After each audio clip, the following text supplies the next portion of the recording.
Hopefully the amount of editing you have to do with tangent is minimal, but no auto shot system is perfect, so occasionally you will have to make edits to the shot tracking. Keep in mind that if you're having to make significant edits or editing is painful, it's always good to send me a quick note with a screenshot and we'll continue to improve our algorithm.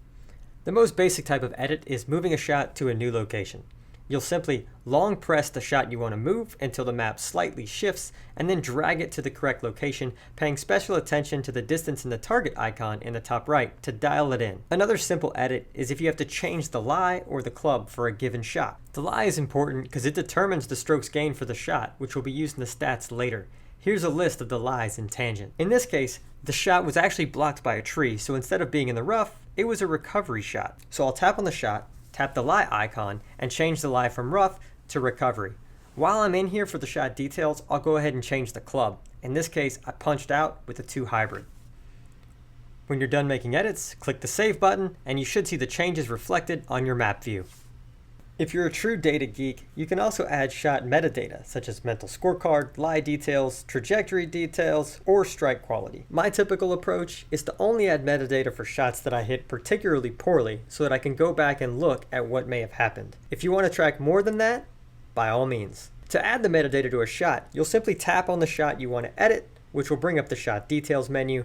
Here, you'll see the club indicating strike quality, the brain indicating mental scorecard, the trajectory indicating the type of shot you hit, draw, fade, low, high, as intended or double crossed. You can tap as many as apply. And then lastly, the level will let you give lie details like, was it an uphill shot, a downhill shot? Was the ball above or below your feet?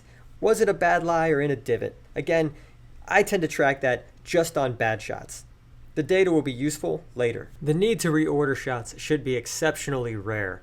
But sometimes if you have a shot that's out of bounds or there's a shot that's missing, the system will add a placeholder shot that's just in the wrong spot, and you'll need to reorder the shots. I hit a ball out of bounds, and it didn't detect the second tee shot. In this case, so it's added a placeholder shot between my third and fourth that is in the wrong location, and it's in the wrong order. I'll zoom in and grab that extra shot and start to drag it to the correct location. The correct location being back on the tee box.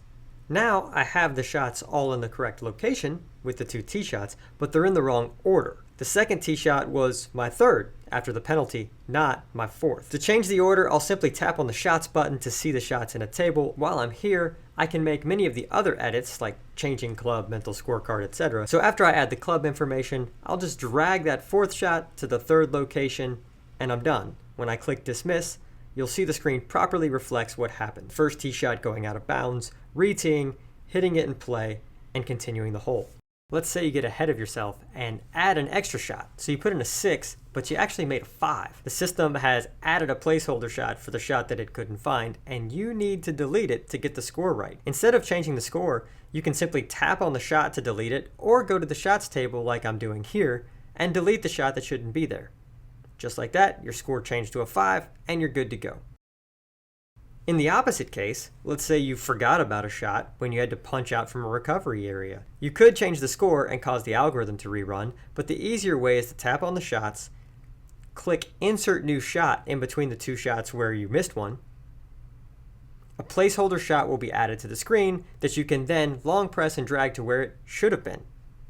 Just like that, your 4 is now a 5, and you're good to go. The lie detection and automatic shot tracking should be pretty good. But some of the most common reasons for having to change the lie include being in close proximity to a bunker. GPS information is only accurate to a few yards, so sometimes when you're near the border, it might accidentally mark a shot as rough that's in the sand, and vice versa. If you long press and drag the shot into the sand, it should automatically change lies. But if you're right there on the border, you can also tap on the shot to manually change it to the lie you want it to be. Another common reason to change the lie is when you're almost on the green, but not quite. So it's not a green regulation, but you're going to use your putter from the fringe. We've included this convenient fairway putt lie so that you can tap on the shot and select fairway putt, which will change the club to putter, the lie to fairway, all in one fell swoop.